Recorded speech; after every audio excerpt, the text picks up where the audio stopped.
Հայաստանի տարածքներում ադրբեջանցիների օկուպացիայի մասին Բաքուն լռում է, Երևանը հավատում, գրաված տարածքները կվերադարձնեն սահմանազատման ու սահմանագծման արդյունքում, փորձագիտական համայնքում կասկածում են։ Ադրբեջանը շարունակում է Սպիտակ Եղեռնը, այս անգամ վայրագները հիմնահատակ հողին են հավասարեցրել Ստեփանակերտի մայր տաճարը, Ալիևի ցեղասպանության շարունակությունն է, մասնագետները սա նաև միջազգային իրավունքի կոպտագույն խախտում են որակում։ ՄԻՊ-ը չի կարող իրականացնել արտաքին քաղաքականություն կամ բանակցել պետության անունից, օմբուդսմենի պատասխանը Ռուբեն Վարդանյանի ուղերձին։ Հայաստանը կկորցնի ՀՆԱ-ի 23%-ը, եթե միանա Եվրամիությանը, Ռուսաստանի անվտանգության խորհրդի քարտուղարն է հայտարարել, ինչ են ասում հայ մասնագետները։ Անհասկանալի պարադոքս հացի շուկայում, մի կողմից հացի քաշը նվազում է, մյուս կողմից գինը թանկանում, ալյուրի գինն իջնում։ Փորձագետները սա լուրջ ահազանգ են որակում, շուկան պետք է ուսումնասիրել։ Քննիչների ծանրաբեռնվածությունն աճում է, մասնագետները նշում են, սա ուղիղ բացասական ազդեցություն է ունենում գործերի քննության վրա։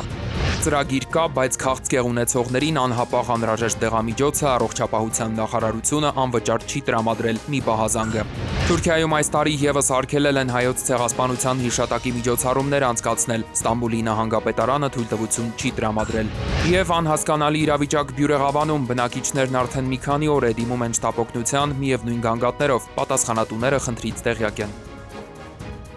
Սկսում ենք ժամի գլխավոր թողարկումը, ես Ստեփան Համբարձումյանն եմ, բարև ձեզ։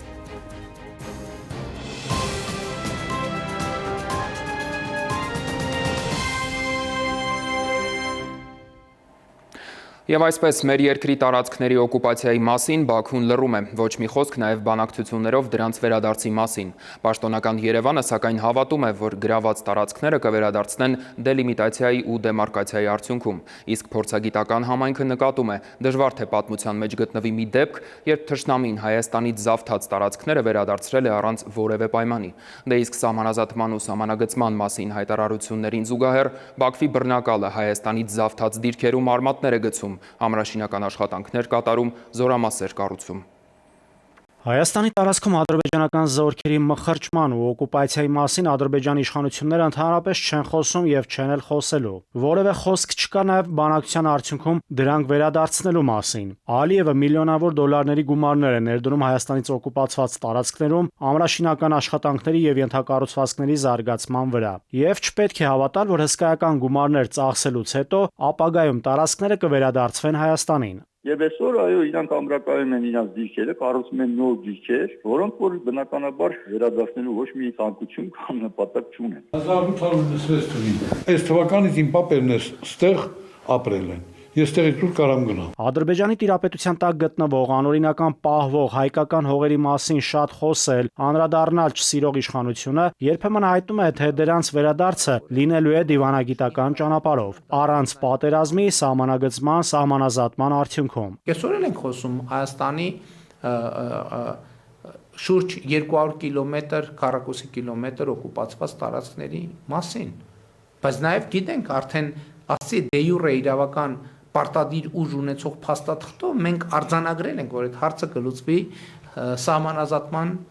շրջանակում։ Փորձագետներ, անդիմադիրները, քաղաքագիտական համայնքը հակադարձում են։ Պատմության մեջ դժվար գտնվի մի դեպք, երբ թշնամին Հայաստանից զավթած հողը հենց այնպես վերադարձրել է։ Նույնը կլինի նաև Սյունիքից, Վայոց ձորից, Գեղարքունիքից, Հայաստանի ինքնիշխան տարածքներից զավթման դեպքում։ Չկա որևէ երաշխիք, որ այդ տարածքները վերադարձվելու են սահմանագծման եւ սահմանազատման գործընթացի տրամաբանության մեջ։ Ավելին ասեմ, ադրբեջանական կողմի դիրքորոշմանը շատ մանրամասն տեղյակ եմ եւ նաեւ իրանց որոշակի նախապատրաստական քարոզչական աշխատանքներին կան շատ այլ տարածքներ, որոնք իրենք դիտարկում են պես ադրբեջանական։ Ըստ քարտեզագիրների, պրակտիկայում սահմանազատման եւ սահմանագծման գործընթացները պետք է տեղի ունենան հենց այն հատվածներում, որոնք օրինակ Ադրբեջանի դեպքում օկուպացվել են։ Այդ երկրի տարբեր տարիների իշխանությունների կողմից տարվող պրոպագանդան է այդպիսին։ Այնինչ հայկական է, վաղ թե ուշ պետք է դարձնեն ադրբեջանական։ Ներկայ փուլում ավելի հավանականավոր նոր տարածքներ կտրվեն Ադրբեջանին, քան թե ինչ-որ տարածքներ կվերադարձ։ TRIP-ի պայմանագիրը, օգոստոսի 8-ի պայմանագիրը ըստ էության իրավական հիմք է ստեղծում Ադրբեջանի համար վիճարկելու ընդհանրապես Սյունիքի պատկանելիությունը Հայաստանից։ Եթե Հայաստանի ներքաղաքական զարգացումները ընթանան են տրամաբանության մեջ, որոնք իրենց ձեռնտու չեն, կլինի այլ լուծում, իսկ եթե լինի այսպես ասած մի իշխանություն, որ իրենց պահանջներն ընդունել է, հավատացեք, մենք այս պահի դրությամբ բանակցողի դիրքով չենք։ Մենք ուլտիմատիվ պահանջների կատարողի դիրքում ենք։ Այդպես եղել է Կիրանցի հատվածում, այդպես նույնն է մնացած բոլոր տարածքներում։ Որ մեզ ասում են անդադ զիջումներ է կարելի զիջ։ Իսկ ինչ ենք մենք զիջել։ Ինչ ենք մենք զիջել, եթե ելնենք մեր միջազգային լեգիտիմության տրամաբանությամբ։ Մենք ոչ մի բան չենք զիջել։ Բացարձակապես ոչ մի բան չենք զիջել։ Կեղծ խաղաղության օրակարգի դրույթ է հակառակորդի Հայաստանից օկուպացված ինքնիշխան տարածքից դուրս չգալը։ Այնպես չէ, որ Ադրբեջանը պատրաստվում է դուրս գալ Հայաստանից զավթած հատվածներից։ Հեյդարի որդի Իլհամը ավելի է ամրացել Հայաստանից պոկած դիրքերում։ Ամրաշինական աշխատանքներ է կատարել, զորամասեր կառուցել, բարձրադիր դիրքերից դիտարկում է Հայաստանի գյուղերի, քաղաքների անցուդարձը։ Նաիրի Մուրադյան, ժամը լրատվական։ Ադրբեջանը շարունակում է Սպիտակ Եղեռնը։ Վայրագներն այս անգամ հողին են հավասարեցրել Արցախի եկեղեցական ամենամեծ կառույցներից մեկը՝ Ստեփանակերտի Մայր տաճարը։ Մասնագետները սա միջազգային իրավունքի կոպտագույն խախտում են որակում, նշում Ալիևի ցեղասպանության շարունակությունն է։ Նաև նկատում են, քանի դեռ անպատժելիության մթնոլորտ է տիրում, Բաքվի վանդալները շարունակելու են մեր մշակութային ու պատմական կառույցների նկատմամբ իրականացվող վայրագությունները։ Օրերս համացանցում տարածվեց տեղեկություն այն մասին, որ Արցախում բառացի վերջին մեկ ամսվա ընթացքում հիմնահատակ ոչնչացվել է Ստեփանակերտի կենտրոնում գտնվող Մայր տաճարը, թերևս ամենամեծ եկեղեցական կառույցներից մեկը Արցախում։ Լուրը հետո հաստատվեց ալբանիական լուսանկարների միջոցով։ Ստեփանակերտի Մայր տաճարի թիրախավորումը եւ հիմնահատակ քանդումը ոչ միայն Արցախի ժողովրդի ցեղասպանության քաղաքականության շարունակությունն է, այլև միջազգային իրավունքի եւ դատական ակտերի բացահայտ խախտում։ Այս գործողությունները կոպտորեն խախտում են հատկապես հետեւյալ միջազգային փաստաթղթերը. 1954 թվականի Հաագայի կոնվենցիան զինված ընդհարման դեպքում մշակութային արժեքների պաշտպանության մասին եւ դրանքից արձանագրությունները, 2003 թվականի ՅՈՒՆԵՍԿՕ-ի հռչակագիրը մշակութային ժառանգության դիտավորյալ ոչնչացման վերաբերյալ։ Արցախում հայկական ժառանգության ոչնչացումը սիստեմատիկ է, այն պատահական process չէ, այսինքն ադրբեջանցիները մի առավոտ չեն արթնանում եւ որոշում քանդել այս կամ այն հուշարձանը, նշում են մասնագետները։ Process-ը սկսվել է 2020-ի պատերազմի ավարտից անմիջապես հետո։ Մշակութային ժառանգության, հուշարձանների, եկեղեցիների շարունակական ոչնչացմամբ,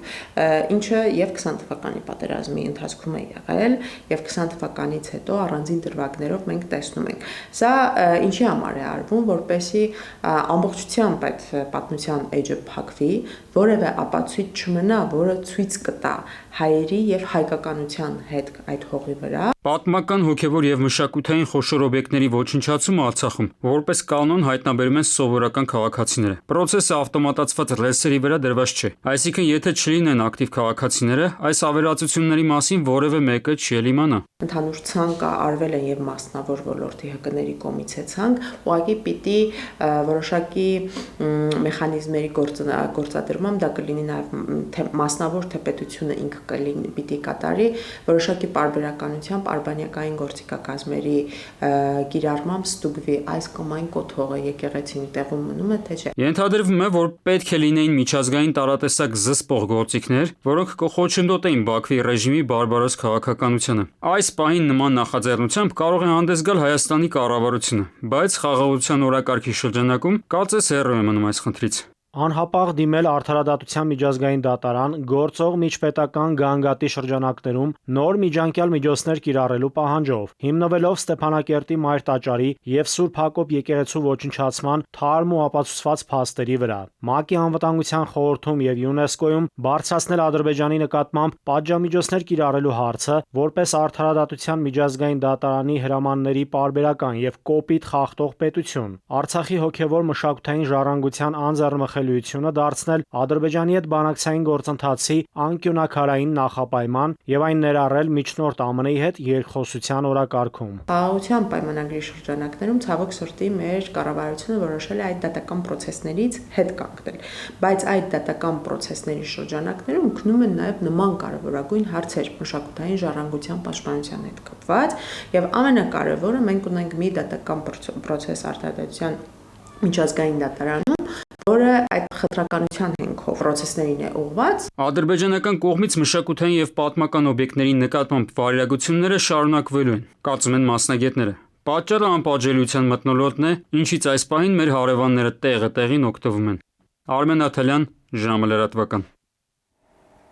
Հայաստանի եւ Ադրբեջանի միջև ոչ թե խաղաղության, կոնֆլիկտի հանգուցալուծման, այլ մի կողմի տվյալ դեպքում Ադրբեջանի սեփական պահանջները պարտադրելու օրակարգ է, որը հետագայում ունենալու է ռետրոակտիվ էֆեկտ, վերլուծում են հայ քաղաքագետները։ Բելգիայի եւ Նիդերլանդների խորհրդարանների կողմից Արցախահայության վերադարձին, նրանց իրավունքին վերաբերող բանաձևերի ընդունումից հետո Ադրբեջանի բարձրացած վայնասուն ըստ մասնագետների խոսում է ոչ թե համապարփակ, այլ կարճաժամկետ խաղաղության մասին։ Ադրբեջանում այնքան այսպես վախենում են եւ վախերը նաեւ պայմանավորված են հենց այն հանգամանքով, որ իրենք լավ հասկանում են, որ կոնֆլիկտը լուծված չէ, խնդիրը լուծված չէ, չկա համապարփակ կարգավորում եւ ցանկացած իրավիճակում այն կարող է վերադառնալ միջազգային օրակարգ։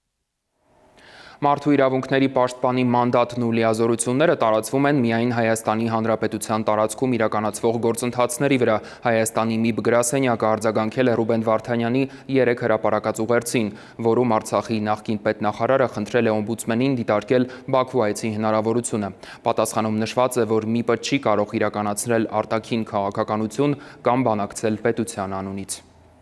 Մարդու իրավունքների պաշտպանը ոչ թե կարող է, այլ պարտավոր է պաշտպանել Հայաստանի Հանրապետության քաղաքացի հանդիսացող անձանց իրավունքները Հայաստանի Հանրապետությունից դուրս։ Դա սահմանադրության 47-րդ հոդվածի 8-րդ կետն է։ Այդ 47-րդ հոդվածի 8-րդ կետը հենց վերաբերվում է այն քաղաքացիներին, որոնք գտնվում են Հայաստանի Հանրապետությունից դուրս։ Այս պահին կարճատև դադար է, մնացեք մեզ հետ։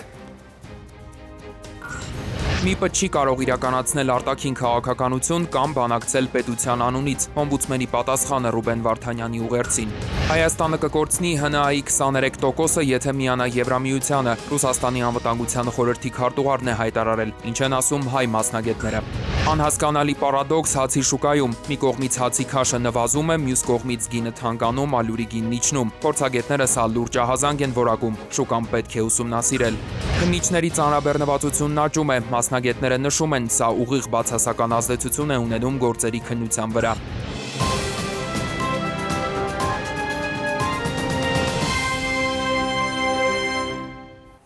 Ժամի գլխավոր թողարկումն է, շարունակում ենք։ Ամենահամեստ գնահատականներով Հայաստանը կորցնելու է իր ՀՆԱ-ի 23%-ը, եթե միանա Եվրամիությանը, ասել է Ռուսաստանի Դաշնության անվտանգության խորհրդի քարտուղարի տեղակալը։ Ալեքսեյ Շևցովի խոսքով աշխատաշուկայի զանգվածային կրճատումը 10.5%-ային կետով եւ գնաճը 22.6%-ային կետով կհանգեցնի կենսամակարդակի զգալի անկման, իսկ ներքին սպառումը կնվազի առկա մակարդակից ավելի քան 20%-ով։ Մասնագետները պնդում են, որ փոքր տնտեսությունների ինտեգրումը Եվրամիությանը բացասաբար է անդրադարձել այդ երկրների վրա, բերելով ծանր վնասներ։ Հաշվարկների առաջին իսկ թեթև ուսումնասիրությունը ցույց է տալիս, որ մենք ունենք լուրջ ռիսկ արտաքին ապրանքաշրջանառության հետ կապված։ Եթե ռուսական շուկա չեն կարողանալու արտահանել, ներմուծել, դա տալու է առաջին հերթին արտարժույթի հոսքի դադար, հետևանքը լինելու է ամերիկյան դոլարը հայկական դրամի նկատմամբ արժևորվելու է։ Եվրոպական միության մեջ ճիշտ է, կան հզոր երկրներ, ֆինանսական լոկոմոտիվներ, որոնք որոշակիորեն նոր երկրներին տալիս են ինչ-որ անվտանգության բարձիկներ, բայց դա հավիտենական չի շարունակվում եւ որպես կանոն այդ երկրներից բնակչությունը կամաց կատարվում է։ Ֆիզիկական եւ իրավաբանական անձանց համար մինչեւ 40%-ով կնվազի նոր բաժանորդների միացման սակագները, իսկ գոյություն ունեցող հզորությունների ավելացման կամ նոր հզորությունների միացման վճարը կիջնի մինչեւ 55%-ով։ Հանրային ծառայությունները կարգավորող հանձնաժողովի ղեկավարի խոսքով ընդունված որոշումները որևէ քաղաքական ենթատեքստ կամ բաղադրիչ չունեն։ Մեսրոպյանը նկատել է, թե շատ քաղաքացիներ կարող են իրենց ձևով մեկնաբանել, կարծիք կազմել, դա ընդհանրապես նրանց իրավունքն է, հավելել է նա, պատասխանելով այն հարցին, թե արդյոք նախընտրական շրջանում ընդունած այս որոշումը քաղաքական դրդապատճառներ ունի։ Մենք այս մասին դեռևս հայտնել էինք ամիսներ առաջ, որ կա մենք չէ ավելի շուտ հեցի ղեկավար կազմը, որը որ նախնական այդ ուսումնասիրությունների արդյունքում տեսել էր այդպիսի հնարավորություն, բարձրաձայնել էր, բայց բնականաբար մենք դեռ այդ ժամանակ չէին կարող նման որոշում կայացնել, որովհետև նման որոշումները որոշակի գործընթաց են անցնում, ինչ որ մեկ օրում մեկի ասածը միանգամից չի կարող հիմք հանդիսանալ։ Մեր երկրում հացի գինը թանկացել է, հիմնավորմամբ թե Հայաստան ներկրվող ցորենի գրեթե ամբողջ խմբականակը Ռուսաստանից է, իսկ Դաշնությունում հիմա ցորենի գների թանկացումներ են։ Հացի շուկայում սակայն անհասկանալի պարադոքս է ձևավորվել։ Մի կողմից հացի քաշը նվազում է, մյուս կողմից գինը թանկանում, ալյուրի գինն իջնում։ Փորձագետները սա լուրջ ահազանգ են որակում հացամթերքի շուկայում ուսումնասիրություններ իրականացնելու համար։ Լավաշի գինը խանութները, սուպերմարկետները թանկացրել են, եթե մեկ ամիս առաջ 1 կիլոգրամ լավաշը վաճառվում էր 595 դրամով, ապա այժմ առևտրային կետերում 1 կիլոգրամի արժեքը 620 դրամ է։ Տնտեսվարողները այս կերպ են մեկնաբանում. Հայաստան ներկրվող ցորենի 99%-ը Ռուսաստանից է գալիս եւ տեղական շուկայում թանկացումները ըստ նրանց Ռուսաստանում ցորենի գնի բարձրացմամբ է պայմանավորված։ Ռուսաստանում իմ ինֆորմացիայով երաշտ է։ Նույնը կոնկրետ ես կապ ունեմ Ռուսաստանում գործող հաց արտադրողների հետ, նրանց մոտ արժեքը ավելի շուտ էր բարձրացել։ Մեր մոտ 1 ամիս ուշ է բարձրացել հացի արժեքը, կապված ալյուրի արժեքի հետ։ Հիմնականում պատճառը դա է։ Ամիսներ առաջ էր էկոնոմիկայի նախարարը հայտնել, որ Հայաստանում ցորենի արտադրությունը տնտեսապես ձեռնտու չէ, նրա ներկայացրած հաշվարկներով օրինակ 1 հեկտար ջրովի տարածքից ստացվում է 400,000 դրամի ցորեն։ Այն դեպքում, երբ այդ տարածքի վրա ծախսվում է 420,000 դրամ։ Հացի արտադրությամբ զբաղվող տնօրենը համաձայն չէ նախարարի ձևակերպման հետ։ Հորդորում է կրծողների դեմ պայքար տանել։ Ցորենի արտերում մկանման կրծողները ավերել են հացահատիկային մշակաբույսերը։ Եթե դաշտերը պաշտպանված լինեն, օրինակ կրծողների դեմ պայքար տարվի, ապա բերքատվությունը կբարձրանա, այսինքն նույն հեկտարից կարելի է ստանալ ավելի շատ ցորեն, արդյունքում եկամուտը կարող է գերազանցել ծախսերը, որը ըստ Ավետիսյանի նախարարի նշված թվին կգերազանցի։ Իսկ առհասարակ անհասկանալի պարադոքս է սկսվել հացի շուկայում, մի կողմից օրինակ հացի քաշը նվազում է, մյուս կողմից գինը թանկանում, ալյուրի գինն իջնում։ Տրամաբանորեն այս պայմաններում հացի գինը պետք է 100 դրամից էլ ցածր լիներ, բայց այսօր հայաստանյան ոչ մի սուպերմարկետում, խանութում այս գնով չես գտնի։ Հացի գինը նվազագույնը 200 դրամ է։ Այն դեպքում, երբ ցորենի 1 կիլոգրամի արժեքը 200 դրամից դեռևս նախորդ տարվանից իջել է, հասնելով 70 դրամի։ Սա լուրջ ահազանգ է հացամթերքի շուկայում ուսումնասիրություններ իրականացնելու համար, նշում է գյուղոլորտի փորձագետը։ Դասկողություն չկա, այո, ով ինչ գնի է ներկրում ու ինչ գնի է վաճառում։ Գործարանը ինքը, ում որ մատակարարում է, ասում է, պիտի տնեք, ես ինչ գին է։ Սրանից թանկ չպետք է վաճառեք, բայց մենք չունենք գյուղատնտեսական ոչ մի ապրանքի, այդպես գին դրած, որ ասենք նախարարությունը ստիպի ֆերմերին կամ չգիտեմ ում ասի կամ որ էս է գինը, սրանից թանկ չպետք է վաճառեք։ Մասնագետների խոսքով հացի շուկան մրցակցային է, հետևաբար որևէ արտադրող գին թելադրելու կարողություն չունի, եւ եթե արձանագրում ենք 1 գին, արտադրողը ավելի ցածր գին առաջարկելու իրավասություն չունի։ Մասնագետների կանխատեսմամբ առաջիկայում կթանկանան խմորեղենը, փրուշակեղենը, ալյուրից պատրաստվող այլ ապրանքատեսակները եւս։ Քնարիկ Պետրոսյան, ժամը լրատվական։ Արդարադատության համակարգի առանցքային խնդիրներից է շարունակում մնալ դատարան ուղարկվող գործերի, քրվարույթների թվերն ու քննիչների ծանրաբեռնվածության ավելացումը։ Քննչական կոմիտեի տվյալներով անցյալ տարի 2024-ի համեմատ մեկ քննիչի միջին ծանրաբեռնվածությունն աճել է 31-ով։ Փաստաբանները նշում են, սա լուրջ ազդեցություն է ունենում գործերի քննության վրա, իսկ շատ դեպքերում կարևոր հաղորդումներով վարույթներ չեն նախաձեռնվում։ Դատարան ուղարկվող գործերի, քրեական վարույթների թվերը, ինչպես նաև քննիչների ծանրաբեռնվածության ավելացումը մնում են արդարադատության համակարգի առանցքային խնդիրներից։ Թվերը խոսում են ակտիվ աշխատանքի մասին, սակայն միևնույն ժամանակ բարձրացնում են մի շարք հարցեր կապված արդյունավետության եւ որակի հետ։ Ըստ պաշտոնական տվյալների 2025 թվականի ընթացքում քննչական կոմիտեի ստորաբաժանումները ընդունել են 74893 հաղորդում, որոնցից շուրջ 57672-ով նախաձեռնվել է քրեական վարույթ, իսկ 17221 ով չի նախաձեռնվել։ Եվս 649 քրեական վարույթ նախաձեռնվել է այլ քրեական վարույթների նախաքննության շրջանակներում։ Հաշվետու ժամանակահատվածում քննվել է ընդհանուր, այդ թվում նաև հաշվառվածի մասին է խոսքը 222444 քրեական վարույթ, նախորդ տարվա 207.132-ի դիմաց, այսինքն քրեական վարույթների թիվն աճել է 17.312-ով։ Նշված 224.444 քրեական վարույթից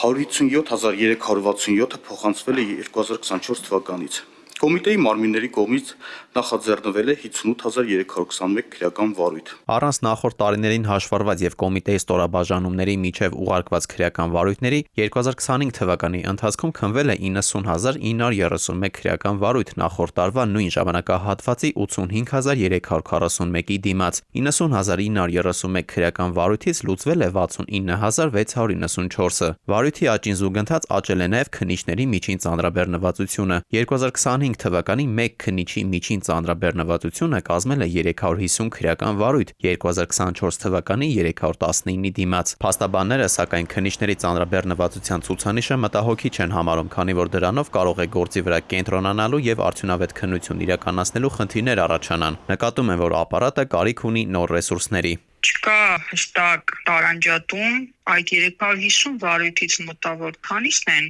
ծանր կամ առանձնապես ծանր հանցագործությունների վերաբերյալ գործեր, ինչ բարդության գործեր են դրանք։ Շատ դեպքերում այդ ծանրաբեռնվածությունը բերում է քննության վատ որակի, մակերեսային քննության, գործերը ինչ որ կերպ ավարտելու ցանկության ծանրաբեռնվածության ֆոնին շատ կարևոր հաղորդումներով նույնիսկ վարույթ չի նախաձեռնում պատճառաբանելով, որ չի համապատասխանում օրենքի պահանջներին։ Նախաքննության փուլում թույլ տված բաց թողումները կամ թերությունները հետագայում ուղիղ անմիջական ազդեցություն են ունենում արդարադատության որակի վրա, ահազանգում են փաստաբանները։ Ասում են, քննիչները գործերի այդ ծավալով պայմանավորված անգամ ֆիզիկապես հնարավորություն չեն ունենում քննությունը իրականացնել ողջամիտ ժամկետներում։ Քննիչները ժամանակ չունեն իրականացնելու պատշաճ քննություն։ Քննիչները մարդիկ են, ովքեր որ պետք է գործի քննությունը ամբողջական իրականացնեն, բայց դրա համար այս քանակով պայմանավորված վարույթների թվի աճը եւ դրան զուգահեռ քննիչների թիվը չաճելը բերում է նրան, որ քննիչները վարույթները նախաձեռնում են, բայց հնարավորություն չեն ունենում պատշաճ քննություն իրականացնել։ Մեկ քննիչը չի կարող այդ գործերը քննել պատշաճ։ Այսպիսով, եթե աճող ծավալներին մարդկային եւ ինստիտուցիոնալ ռեսուրսները համարժեք չլինեն, ապա դա մասնագետների գնահատմամբ կարող է անմիջական ազդեցություն ունենալ թե նախաքննության արդյունքների, թե վերջնական դատական ակտերի վրա։ Դավիթ Թադևոսյան, ժամը լրատվական։ Եվս մեկ կարճատև դադար, մնացեք մեզ հետ։ Ծրագիր կա, բայց քաղցկեղ ունեցողներին անհապաղ անհրաժեշտ դեղամիջոցը առողջապահության նախարարությունը անվճար չի տրամադրել՝ մի պահազանգը։ Թուրքիայում այս տարի եւս արգելել են հայոց ցեղասպանության հիշատակի միջոցառումներ անցկացնել, Ստամբուլի նահանգապետարանը թույլտվություն չի տրամադրել։ Եվ անհասկանալի իրավիճակ Բյուրեղավանում բնակիչներն արդեն մի քանի օր է դիմում են շտապօգնության միևնույն գանգատներով, պատասխանատուները խնդրից տեղյակ են։ Օրվա առավելագույն ջերմաստիճանը 25-ն է, որտեղ սպասել ավելին քիչ ուշ։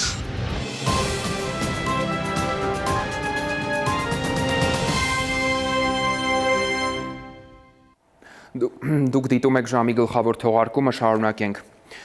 Ժամի այս հատվածում սոցիալական պատասխանատվության մասին 1.5 ամսվա ընթացքում ավելի քան 60 միլիոն դրամ է հատկացվել առողջապահական եւ սոցիալական խնդիրներով զբաղվող հիմնադրամներին։ Այս նախաձեռնության մասնակիցը կարող եք դառնալ նաեւ դուք։ Յուրաքանչյուր ուղևորության ընթացքում ձեր պատվերից կարող եք որոշ չափի գումար ուղղել բարեգործությանը, դե իսկ ընկերությունն էլ ամեն ամիս կմեծացնի ձեր նվիրաբերած գումարը։ Yandex Armenia-ի դահլիճում քննարկում են կրթության միջոցով կյանքեր փոխելու հարցը։ Սա ընկերության կորպորատիվ սոցիալական պատասխանատվության ծրագրերից է, որ արդեն կշարունակեն շեշտադրելով կրթության հասանելիությունը։ Հնարավորություն է մեզ տվել, որպեսզի թե մենք որպես կազմակերպություն եւ մեր սիրելի օգտատերերը կարողանանք օգտակար լինել հիմնադրամներին հետաքրքիր մեխանիկայի միջոցով, որը ներդրված է Yandex.Go հավելվածի մեջ։ Իսկ մեխանիզմը հետևյալն է, կարող եք մշտապես ասել է թե ձեր յուրաքանչյուր պատվերից հավելյալ օրինակ 50 դրամ ուղղել բարեգործության։ Yandex Armenian իր կողմից յուրաքանչյուր ամիս ավելացնում է օգտատերերի նվիրաբերած գումարը։ Նախորդ 1.5 տարվա ընթացքում օգտատերերն ու ընկերությունը միասին ավելի քան 60 միլիոն դրամ են փոխանցել առողջապահական եւ սոցիալական խնդիրներով զբաղվող հիմնադրամներին։ Միջոցներն ուղղվել են ծանր հիվանդություններ ունեցող երեխաների բուժմանը եւ դժվար իրավիճակներում գտնվող ընտանիքների աջակցությանը։ Օգնենք միասինը ընկերության սոցիալական ծրագրերից միայն մեկն է։ Yandex Armenian աշխատում է նաև իր տեխնոլոգիաների միջոցով ներառական միջավայրի զարգացումը խթանելու ուղղությամբ։ Մեր ընկերությունը բավականին մեծ աշխատանք է կատարում, որպեսզի հնարավորություն տա մեր համակարգերից օգտվելու նաև հատուկ կարիքներ ունեցող անձանց։ Եթե խոսենք օրինակ վարորդների մասին, մեր համակարգը հնարավորություն է տալիս, որպեսզի խուլ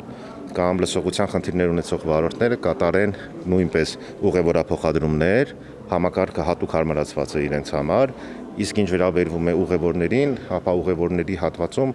համակարգը թույլ է տալիս, որպեսզի հատուկ կարիքներ ունեցող, տեսողության խնդիրներ ունեցող, լսողության խնդիրներ ունեցող, նաև հենաշարժական խնդիրներ ունեցող մարդկանց կատարել պատվերներ։ Հիմա արդեն կփորձեն կյանքերը փոխել նաև կրթության միջոցով գործընկեր կազմակերպությունները մեծ հույսեր են կապում Yandex Armenia-ի այս նախաձեռնության հետ։ Հատկապես մարզերում կկարողանանք այն կրթական բարեփոխումները բերել, որոնց կարիքը շատ կա։ Հարց ու պատասխան, հետո նաև պանելային քննարկում առանցքում պահելով գլխավոր գաղափարը՝ անհատների օգնություն միասին մեծ ուժ է։ Էդուարդ Պողոսյան, Գրիգոր Հովսեփյան, ժամը լրատվական։ Ռազմավարական համագործակցություն, որ միտված է բանկային ծառայությունների նոր սերնդի ձևավորմանը։ Տեխնոլոգիաների ներդրումը թույլ կտա բանկին բարձրացնել տվյալների մշակման արագությունն ու ճշգրտությունը, ինչպես նաև հաճախորդների համար ստեղծել ավելի ճկուն ու ժամանակակից ծառայություններ։ ID բանկը հայտարարում է միջազգային տեխնոլոգիական հսկա Oracle ընկերության հետ ռազմավարական համագործակցության մեկնարկի մասին։ Նշանակալի շրջադարձային փուլ ID բանկի թվային վերափոխման ռազմավարության շրջանակում միտված բանկային ծառայությունների նոր սերնդի ձևավորմանը։ Oracle-ի տեխնոլոգիաների ներդրումը թույլ կտա բանկին էապես բարձրացնել տվյալների մշակման արագությունն ու ճշգրտությունը, ուժեղացնել կիբերանվտանգությունը եւ ստեղծել ավելի անհատականացված, ճկուն եւ ժամանակակից ծառայություններ հաճախորդների համար։ Լինելով նորարար եւ թվային բանկ, մշտապես կարևորում ենք ժամանակակից տեխնոլոգիաները եւ սա կարելի ասել մեր հետագա տեխնոլոգիական զարգացման շատ կարևոր փուլ է համարվում բանկի եւ գրուպի զարգացման համար։ ID բանկի վարչության նախագահի ձևակերպմամբ Oracle ընկերության հետ համագործակցությունը նաև վկայում է Հայաստանի ֆինանսական համակարգի տեխնոլոգիական աճի եւ միջազգային շուկաների հետ ինտեգրման մասին, բարձրացնելով երկրի դիրքը որպես նորարարական հաբ տարածաշրջանում։ Մենք ուրախ ենք աջակցել Հայաստանի թվային վերափոխմանը, մեր համագործակցությունը ID գրուպի եւ հատկապես ID բանկի հետ այսպիսի ձևաչափով առաջինն է երկրի ֆինանսական հաստատությունների հետ եւ նշանավոր է համագործակցության նոր փուլ Հայաստանի բանկային ոլորտում։ Ավելի լայն առումով Oracle-ը պատրաստ է աջակցել Հայաստանի ֆինանսաբանկային ոլորտի շարունակական թվային զարգացմանը ապահով մասշտաբային տեխնոլոգիաների միջոցով, որոնք նպաստում են նորարարությանը եւ բարձրացնում գործառնական արդյունավետությունը։ Սա ոչ միայն կարևոր է ID գրուպի համար, այլ նաեւ ընդհանուր հայաստանյան ֆինանսական համակարգի համար։ Քանի որ միջազգային փորձի ներդրումը եւ Հայաստանի դիրքերի ամրապնդումը որպես տեխնոլոգիական եւ նորարարական երկիր նույնպես շատ կարեւոր է։ ID բանկը շարունակաբար ներդրում է կատարում նորարարությունների մեջ, նպատակ ունենալով վերափոխել բանկային փորձառությունը եւ սահմանել նոր ստանդարտներ ոլորտում։ Նաիրի Մուրադյան, Գրիգոր Հովսեփյան, ժամը լրատվական։ ՄԻՊ-ը ազգային ժողովի մարդու իրավունքների պաշտպանության մշտական հանձնաժողովում ահազանգել է, որ քաղցկեղ ունեցող քաղաքացիներին անհապաղ անհրաժեշտ դեղամիջոցը առողջապահության նախարարությունը անվճար չի տրամադրել, չնայած ծրագրի առկայությանը։ Պարզվել է, որ դեղամիջոցի տենդերը հայտարարված է եղել, բայց այն դեռ ձեռք չի բերվել։ Առողջապահության ոլորտի փորձագետների խոսքով նման դեպքերում պետք է հստակեցվի փոխհատուցման մեխանիզմը եւ ապահովվեն քաղաքացիների իրավունքները։ Դեղը մենակ այդ քաղաքացու համարապետ իրանք ուղակի գնումով պետք է կարային արվեն կամ հիվանդին ասեն դու գնա առ, մենք կփոխհատուցենք օրինակ, բայց եթե այդ նույն հիվանդությունը տեղից շատ անհրաժեշտ իրանք պետքա մրցույթով պետք է անեին։ Միջազգային մամուլը գրում է, որ Արարատ լեռան մոտակայքում ամերիկացի հետազոտողների թիմը հայտնաբերել է թաքնված թունելների ապացույցներ, ինչպես նկարագրված է Աստվածաշնչյան պատմության մեջ։ The Daily Mail-ը հայտնում է, որ հետազոտողներից մեկը բացահայտումը կապել է Աստվածաշնչի տապանի նկարագրության հետ։ Էդուարդ Պողոսյանն է մեկտեղել օրվա մյուս կարևոր թեմաները։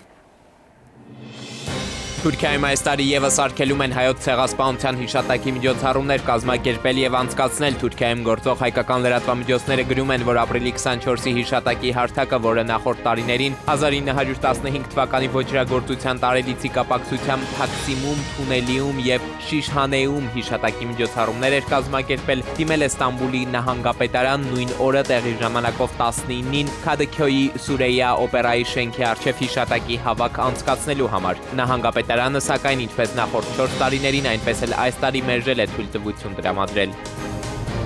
Սամվել Կարապետյանի առաջնորդած ուժեղ Հայաստանի դաշինքը խորհրդարանական ընտրություններին կմասնակցի քաղաքական թիմի անվանումից հանելով Կարապետյանի անունը, ինչը պայմանավորված է ընտրական օրենսգրքի վերջին փոփոխություններով, որն արեց իշխանական քաղաքացիական պայմանագիրը։ 4 կուսակցությունից բաղկացած դաշինքը կենտրոնական ընտրականում արդեն փոխել է օգտահաշվի անունը։ Հանձնաժողով են ներկայացրել նաև առաջադրման փաստաթղթերը, պատգամավորության շուրջ 200 տեխնատուի տվյալներով։ Կոտայքի Բյուրեղավանում բնակիչները վաղ առավոտից ահազանգում են, որ արդեն մի քանի օր է, ինչ քաղաքացիները դիմում են շտապօգնության ունենալով միևնույն գանգատները՝ սրտխառնոց, փսխում, փորլուծություն, ջերմության բարձրացում։ Բժիշկներին հայտնել են, որ բացառում են գազից թունավորումը, քանի որ արտահոսք չի եղել։ Չեն օգտագործել նաև կասկածելի սնունդ։ Իրենց վարկածով խնդիրը խմելու ջրի հետ է կապված, ակնկալում են պատկան մարմինների ուշադրությունը։ Առողջապահության նախարարությունից էլ հայտնում են, որ խնդրից տեղյակ են, ձեռնարկում են համապատասխան քայլեր։ Ըստ ամենայնի ջուրն աղտոտվել է։ Համայնքապետարանից էլ հորդորում են հնարավորին չափ խուսափել ջրօգտագործումից կամ այն խմել եռացնելուց հետո։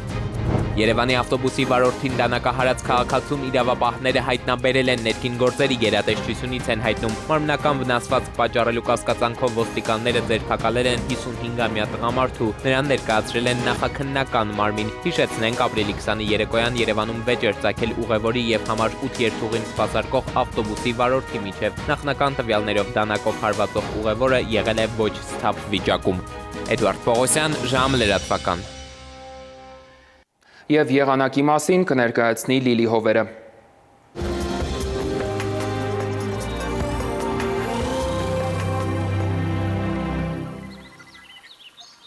Բարի երեկո, եղանակի տեսության հովանավորն է գերմանական Վայլենդ ապրանքանիշը,